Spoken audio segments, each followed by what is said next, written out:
दोस्तों स्वागत है आपका मिशन गुड हेल्थ पर। और आज हम मुलाकात कर रहे हैं बरेली के जाने माने cancer specialist doctor R K. Chitlangia ji से। डॉक्टर चितलांगिया जन्म से बेशक राजस्थान से हैं, लेकिन उन्होंने अपनी कर्म भूमि बरेली को बनाया है और सन 1991 से बरेली की केशलता हॉस्पिटल में लगातार अपनी सेवाएं दे रहे हैं। अपनी प्रोफेशनल लाइफ दिल्ली के मौलाना आजाद मेडिकल कॉलेज से शुरू करने वाले डॉक्टर चितलांगिया अनेकों सामाजिक संस्थाओं द्वारा पुरस्कारित हैं, सम्मानित किए गए हैं। सर मिशन गुड हेल्थ पे सर आपका बहुत बहुत स्वागत है एमजीएस टॉक में। और सर सबसे पहले सर ये बताइएगा कि हेल्थ पॉइंट ऑफ व्यू से एक आम आदमी को कितनी हेल्थ की ज़रूरत पड़ती है। देखिए, आज के जीवन में कुछ भी हो, आपका पैसा हो, जायदाद हो, सब कुछ हो, यदि हेल्थ नहीं है तो सब बेकार है। तो स्वास्थ्य बहुत ज़रूरी है और स्वास्थ्य सबसे ऊपर है। जिनका स्वास्थ्य अच्छा है वो, मैं सोचता हूँ, धनवान है। सर ये मेडिकल प्रोफेशन सर आपने क्या चुना? देखिए, हमारे परिवार में मैं एक अकेले ही मेडिकल लाइन में हूँ, कि हम बिजनेस फैमिली से हूँ। मैं व्यापार करते हैं सब लोग, तो बस एक चांस की बात थी कि मैं इस लाइन में आ गया। सर कोई फैमिली का प्रेशर था या सर ये आपका ड्रीम? ना, मेरा कोई फैमिली का प्रेशर नहीं था। हमारे परिवार में छूट थी कि जो करना चाहो आप कर सकते हो।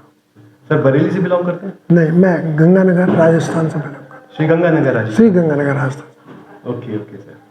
तो फिर वहाँ से सर ये बरेली तक का सफ़र? देखिए, मैंने MBBS और MD बीकानेर से की। जी सर। उसके बाद मैं 3.5 साल दिल्ली में रहा। वहाँ मौलाना आजाद मेडिकल कॉलेज में मैंने काम किया। उसके बाद यहाँ पे मैं 91 में आया, सन 1991 में। उस समय नया अस्पताल बन रहा था, तो मैं तभी से केशलता हॉस्पिटल में हूँ। Correct sir. जैसे पहले सर जब एडमिशन होता था, जैसे अब होता है MBBS में एडमिशन है MD, तो नीट होता है, टफ कंपटीशन होता है। उस वक्त सर आपके टाइम में क्या चैलेंजेस थे? नहीं, कुछ नहीं। हमारे यहाँ भी एग्ज़ाम होता था, प्री मेडिकल टेस्ट, PMT कहते हैं, और उसमें जिनका सिलेक्शन हो जाता है वो मेडिकल कॉलेज में चले जाते हैं। आज की तरह पहले प्राइवेट कॉलेज नहीं थे, सरकारी कॉलेज ही थे। तो सर उस वक्त कुछ ज़्यादा आपके लिए आसान रहा है करना, इजी रहा है या स्ट्रगल करना पड़ा है सर? नहीं, स्ट्रगल तो नहीं करना पड़ा, मेहनत करनी पड़ी। स्ट्रगल नहीं करना पड़ा, मेहनत करनी पड़ी। और कुछ मेरी राय तो है कि लक भी साथ देता है। तो यदि PMT यदि हम क्रैक कर लेते हैं, पास कर लेते हैं, तो मेडिकल कॉलेज में एडमिशन मिल जाता है। एक बार आप मेडिकल कॉलेज में चले गए, फिर आप डॉक्टर बन के निकलते हैं। Right sir. कुछ यादगार कुछ किस्से जो मेडिकल कॉलेज में कुछ ऐसे रहा हो जो आपको अभी तक याद रहता है? देखिए, मैंने मेडिकल कॉलेज का टाइम बड़ा आनंद से बिताया। मुझे कोई वहाँ पे जो हमारे जो साथ के हमारे साथी थे, उनके साथ हंसना, बैठना, मिलना, ये सब बहुत अच्छा रहा। हॉस्टल का जीवन भी बहुत अच्छा रहा हमारा। और छोटी छोटी बातें हैं कि उस समय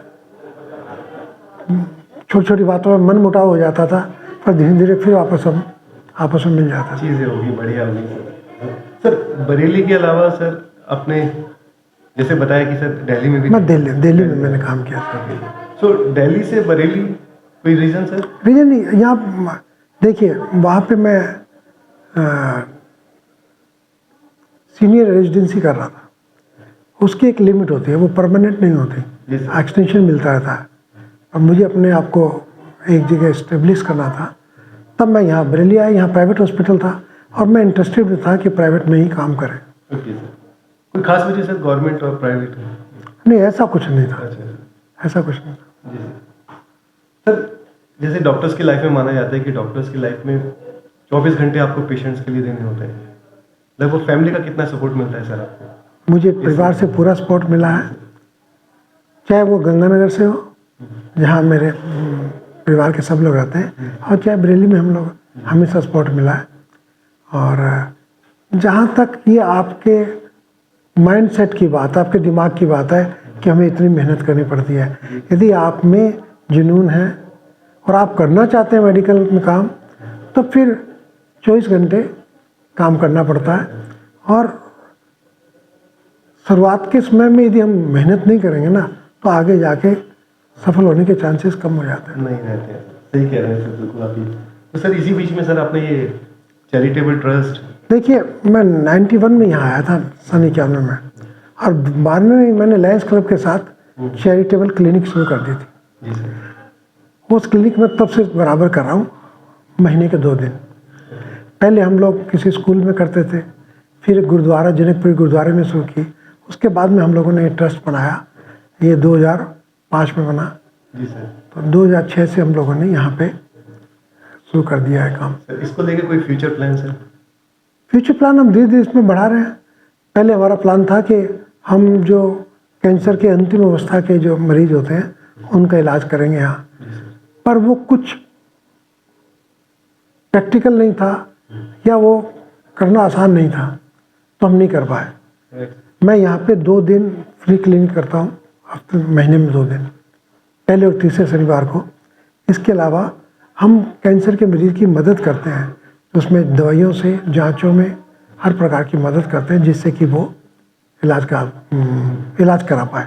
यहाँ कैंसर का इलाज नहीं कर रहे हैं, मैं राय देता हूँ, सब तरीका बताता हूँ कैसे करना है और हम कैसे मदद कर सकते हैं आपके इलाज में, ये सब करते हैं। क्योंकि हमारे पास इतना बड़ा सेटअप है, तो हमारे यहाँ पे हमने दूसरी ब्रांच भी चालू कर दी। जनरल फिजिशियन या पेशेंट देखते हैं, आँखों के डॉक्टर हैं, फिजियोथेरेपी का इलाज है, दांतों का इलाज है, होम्योपैथी है, एक्यूप्रेशर है, चश्मा वगैरह बनाते हैं, योगा का हमारे यहाँ प्रोग्राम बनता है तो चलता रहता है। इसके अलावा विशेषज्ञ डॉक्टर अलग अलग चीज़ों में, जैसे शुगर के, डायबिटीज़ के, मनोवैज्ञानिक ज्ञान वाले, ये लोग अपने बीच बीच में कैंप लगाते रहते हैं। यहाँ पर सर चलता रहता है? हाँ, ये सब रेगुलर है। तो जैसे कैंसर अपने आप में बड़ा डरावने वाला नाम होता है, कैंसर होती है एकदम डर, तो सर उस डर को सर पहले, क्योंकि डर को मारना जरूरी होता है इलाज कराने से पहले, उसका इलाज करने से पहले, तो उस डर को कैसे सर कंट्रोल करते हैं? देखिए, इतना आसान नहीं है। कैंसर का नाम ही डरने वाला होता है। यदि किसी को कैंसर का शक हो गया ना, तभी भी वो उसका दिमाग पूरा डिस्टर्ब हो जाता है। मैं एक ही बात जानता हूँ और ये सबसे कहता हूँ, कैंसर के मरीज का यदि हमें देखभाल करनी है तो ये सिर्फ डॉक्टर के बेस मतलब का नहीं है, सिर्फ परिवार के लोग और उनके समाज के जो साथ के लोग हैं, दोस्त वगैरह हैं, उन लोगों का भी बहुत बड़ा कर्तव्य है कि वो उनकी मदद करें हर प्रकार से। मदद कैसे, मैं आपको बताता हूँ कि एक तो कैंसर के मरीज के पास हमेशा कभी नेगेटिव, नकारात्मक बात नहीं करें, बहुत जरूरी है। दूसरी बात, आप उनकी मदद करें, पर उनको मदद ये लगना नहीं चाहिए कि कोई वो उन पे एहसान कर रहे हैं या उनको दया कर रहे हैं। दया ज़्यादा अच्छी वर्ड है, दया नहीं कर रहे हैं हम लोग, तो ये बहुत ज़रूरी है। मैंने देखा है जो कुछ भी तकलीफ है उसमें काफ़ी बड़ा योगदान इसी प्रकार के लोग मिलने आते हैं और वो उनसे हमेशा नकारात्मक बात करेंगे, नेगेटिव बातें करेंगे, कोई अच्छी बात नहीं करेंगे कि फला मरीज था कैंसर का, वो बिल्कुल ठीक हो गया। वो ये कहते हैं कि वो फला था, वो तो 2 महीने जिसका, तो ये गलत है। तो मैं चाहता हूँ समाज की जिम्मेवारी है कि उनकी को सपोर्ट करें। दूसरी बात, आपके आस पड़ोस में यदि कैंसर का मरीज है तो ज़रूरी नहीं है कि वो उसके पास सारी सुविधाएं हों, तो हम उसमें उसकी मदद कर सकते हैं।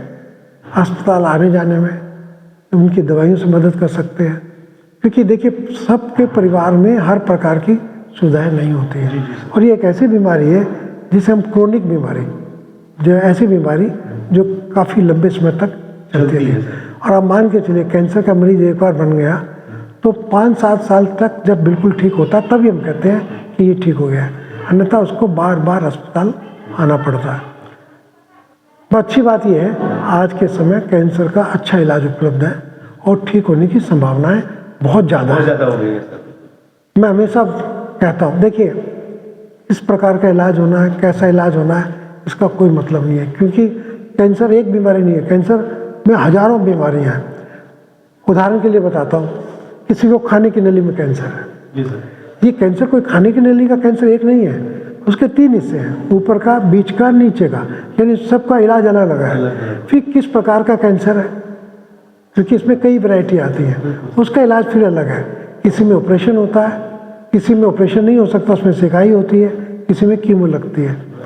एक बात और बताएं, इसके अलावा भी मरीज की कंडीशन क्या है, मरीज की उम्र क्या है, उसके हिसाब से इलाज बदल जाता है। तो हम ना डिस्कशन में ये नहीं बता सकते कि इस मरीज को किस प्रकार का इलाज चल रहा है, ठीक है, एक जनरल नहीं कर सकते, एक पर्टिकुलर किसी पेशेंट के बारे में बात कर सकते हैं, उसका इलाज बता सकते हैं। इतने ज़्यादा बिजी होने के बावजूद भी डॉक्टर साहब सोशल वर्क के लिए तो समय निकाल ही लेते हैं, और बरेली कैंसर चैरिटेबल ट्रस्ट इसका एक उदाहरण है जहां पे वो अपनी सेवाएं देने में कभी पीछे नहीं हटते हैं। तो मैं एक बात जरूर सबको कहता हूँ, आपको क्या करना है, एक आम आदमी को कैंसर से लड़ने के लिए 2 बातों का विशेष ध्यान रखना है। यदि हम 2 बातें ध्यान रखेंगे तो मान के चलिए हम कैंसर को काफ़ी हद तक हरा पाएंगे। और ये 2 बातें हमारी सरकार को भी बढ़ानी चाहिए, और इन्हीं 2 को ही बढ़ाते रहिए, कुछ नहीं करना आपको। वो 2 बातें क्या है? कैंसर का जो जीत के लिए हमें 2 रास्ते हैं। अर्ली डायग्नोसिस मतलब जल्दी पहचान, डायग्नोसिस जल्दी पहचान, और दूसरा तुरंत इलाज। अब आप देखिए, हमारे पास मरीज आता है लेट, बीमारी उसको होती है, वो 3, 4, 6 महीने घूमता रहता है, उसके बाद आता है।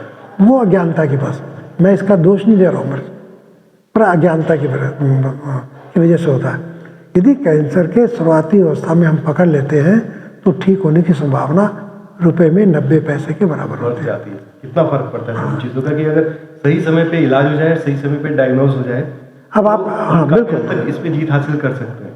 अब आप ये भी तो कह सकते हैं कि हमें पता कैसे लगेगा, आम आदमी को पता कैसे लगता है, ये भी बहुत ज़रूरी है।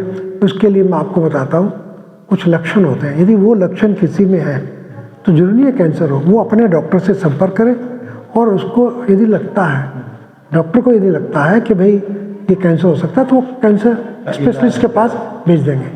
वो लक्षण मैं आपको बता देता हूँ, वो सबको पता होना चाहिए। जैसे शरीर के किसी भी हिस्से में गांठ का होना, ये कैंसर का लक्षण हो सकता है। घाव का होना, ऐसा घाव जो भर ना रहा हो, शरीर के किसी हिस्से से खून का रिसाव होना, गंदे पानी का रिसाव होना, आवाज़ में बदलाव होना, खाना निगलने में दिक्कत होना, पेट की सामान्य आदतों में परिवर्तन होना, यानी पेट ढंग से साफ नहीं हो रहा है, तिल या मस्से में अचानक कोई परिवर्तन है, जो चमड़ी पे अपने तिल मस्से होते हैं उनमें कोई परिवर्तन आ जाए। तो यदि इस तरह की यदि कोई तकलीफ होती है तो तुरंत अपने डॉक्टर से संपर्क करें, और वो देखते हैं कि इसमें कैंसर की उम्मीद है या साधारण गांठ है या साधारण घाव है, वो बता देते हैं। एक बात और बताना चाहूँगा इस बारे में आपको। अब मैं हाथ कंगन को आर से का, इसका मतलब है कि जो हम उसको खुद चेक कर सकते हैं कि बात कहाँ तक सही है। इसका एक बड़ा आसान तरीका है, आप किसी भी कैंसर के मरीज को जिसको जानते हो उनसे आराम से बात करिए, पूछिए उनको क्या तकलीफ, शुरुआत में क्या हुआ। अचंभा करेंगे, 90-95% में तकलीफ की शुरुआत जो मैंने लक्षण बताए इन्हीं से हुई है, इन्हीं से हो रही है। तो इसका मतलब हम इतने मरीजों को जल्दी पकड़ सकते हैं, सिर्फ हमें इन बातों का ध्यान रखना है। और अच्छी बात क्या है, इसमें न सरकार का कोई खर्चा है, न समाज का कोई खर्चा है, न मरीज का कोई खर्चा है, तो ये चीज़ें जानकारी वाले। तो ये पहला काम हमारा जल्दी पहचान। अब बात है तुरंत इलाज की, उसको हम नहीं छोड़ना चाहेंगे। तुरंत इलाज, अब इसके लिए तुरंत इलाज मैं क्यों कहता हूँ, पहले कारण क्या है। देखिए, आपने पहचान कर ली, पहली अवस्था में बीमारी आ गई, ठीक होने की उम्मीद बहुत ज़्यादा है। अब क्या हुआ, आदमी इधर उधर भटकता है, इलाज कराने में 2-3 महीने लगा देता है, तब तक बीमारी पहली अवस्था से बढ़ के दूसरी या तीसरी अवस्था बढ़ जाती है। अब ठीक होने की संभावना कम हो जाती है, मतलब जैसे जैसे स्टेज बढ़ती जाती है कि ऐसे ऐसे। देखिए, सिर्फ ठीक होने की संभावना कम नहीं होती है, जितनी अवस्था बढ़ती जाएगी आपका उम्मीद भी कम होगी और आपके खर्चे भी ज़्यादा होंगे। आपने कॉम्प्लिकेटेड कहा ना, तो मैं आपको इसको कहता हूँ, इलाज में जो भी इलाज होगा उसकी वजह से जो शरीर में कमियाँ आएंगी वो भी ज़्यादा आएंगी। उदाहरण के तौर पे जीभ पे कैंसर है, छोटा धब्बा है, उतना सा पोर्शन काट के कैंसर को ठीक किया जा सकता है। वही कैंसर जब बढ़ जाता है तो बड़ा ऑपरेशन होता है और चेहरे की शक्ल तक बिगड़ जाती है। तो ये बहुत ज़रूरी है। तो हमें सिर्फ जल्दी पहचान से काम नहीं चलेगा, तुरंत इलाज भी में। बहुत सही सर, बहुत सही बात है सर। डॉक्टर साहब एक चीज़ और बताइएगा कि हमारा अपना आजकल का जो लाइफस्टाइल है या फूड हैबिट्स से चेंज हुई, क्या ये भी कुछ कारण है? देखिए, ये हो सकता है, कोई प्रमाणिक कारण नहीं है किसी प्रकार का। जी सर। ये हम लोग अभी कोशिश कर रहे हैं। मैं इतना जान बता देता हूँ, मैं सिर्फ एक ही कारण है जो अब तक जिसको हम कह सकते हैं कि ये कैंसर का एक बड़ा कारण है, वो है धूम्रपान, तंबाकू। तंबाकू का सेवन किसी भी रूप में, चाहे धूम्रपान के लिए, चाहे खाने की तंबाकू के लिए, चाहे चबाने वाली या गुटखा, किसी में भी यूज करें, वो एक कारण हो सकता है। क्योंकि हमारे पास सबसे ज़्यादा कैंसर के मरीज आते हैं वो गले और मुंह के आते हैं। लगभग आधे कैंसर मुंह और गले के होते हैं, और इन आधे कैंसर में 90% लोग वही हैं जो धूम्रपान या तंबाकू का सेवन करते हैं। तो ऐसा तो नहीं है कि सब तंबाकू खाने वालों को कैंसर हो जाता है, ऐसा नहीं है, पर ज़्यादातर कैंसर उनमें तंबाकू का सेवन की ज़्यादा होता है, रिस्क ज़्यादा होती है। तो वहाँ से हम सर एक आखिरी क्वेश्चन से है कि दर्शकों को सर आपकी तरफ से क्या सजेशन है कि क्या चीज़ का ध्यान रखें वो, एक कि कम से कम जो ये शब्द है इसके इलाज के लिए कम से कम वो, फिर वही बात है, मैं तो एक ही बात कहता हूँ, कैंसर से बचने के लिए, कैंसर से लड़ने के लिए सबसे ज़्यादा ज़रूरी है दो ही बात, अर्ली डायग्नोसिस, अर्ली ट्रीटमेंट, जल्दी पहचान, कैंसर की जल्दी पहचान और तुरंत इलाज। इन दो बातों पे ध्यान रखें। जब भी कोई जाए, आप कहीं भी इलाज कराएं, कहीं भी दिखाएं, आप इन दो बातों का विशेष ध्यान रखें। जिस डॉक्टर के पास इलाज कराएं उनसे कहें, डॉक्टर साहब हमें तुरंत इलाज कराना है, उसके लिए क्या करना बताइए, हमारा समय नहीं खराब होना चाहिए। यदि इन चीज़ों का हम ध्यान रखेंगे, देखिए इलाज तो सब एक जैसा होता है, पर इन दो चीज़ों का ध्यान रखने से इलाज में ठीक होने की संभावना कई गुना बढ़ जाती है। डॉक्टर साहब आप अपनी हेल्थ के लिए क्या करते हैं आगे? देखिए, अल्टीमेटली आपको भी सर्व करना है सभी को, आप हेल्दी होंगे तभी आप सर्व कर पाएंगे लोगों को। देखिए, सबसे बड़ा काम तो है, न तो मैं धूम्रपान करता हूँ और न मैं तंबाकू का किसी प्रकार से सेवन करता हूँ, न मैं नॉनवेज खाता हूँ और न मैं दारू या शराब का इस्तेमाल करता हूँ। तो मेरा एक काम तो पक्का हो गया है। उसके अलावा मैं योगा रेगुलर नहीं कर पाता, मैं योगा करता हूँ और मॉर्निंग या इवनिंग में वॉक करता हूँ, और खाने पीने का ध्यान रखते हैं, पर खाता सब कुछ हूँ। ठीक है, धन्यवाद डॉक्टर साहब, आपने अपना कीमती समय निकाला हमारे लिए, और मिशन गुड हेल्थ पे आपने लोगों को इतनी अच्छी जानकारी इतनी आसानी से उपलब्ध करा दी। आपका सर बहुत बहुत धन्यवाद। Thank you very much sir. नमस्कार। अपना जीवन सादगी के साथ जीने वाले डॉक्टर चितलांगिया अपने खुद के स्वास्थ्य के लिए भी पूर्ण रूप से जागरूक हैं, और इसी कारण सादा शाकाहारी भोजन, योगा, टहलना, ये सब इनके जीवन का आधार बना हुआ है। मिशन गुड हेल्थ इनके अच्छे स्वास्थ्य की और सफल जीवन की शुभकामनाएं करता है। अगर ये एपिसोड आपको पसंद आया है तो इसको लाइक करना और चैनल को सब्सक्राइब करना मत भूलिएगा। फिर होगी आपसे मुलाकात एक नए एपिसोड में एक ऐसी ही इंपॉर्टेंट पर्सनैलिटी के साथ। तब तक आप अपने स्वास्थ्य का ध्यान रखिएगा। स्वस्थ रहिए, सुरक्षित रहिए।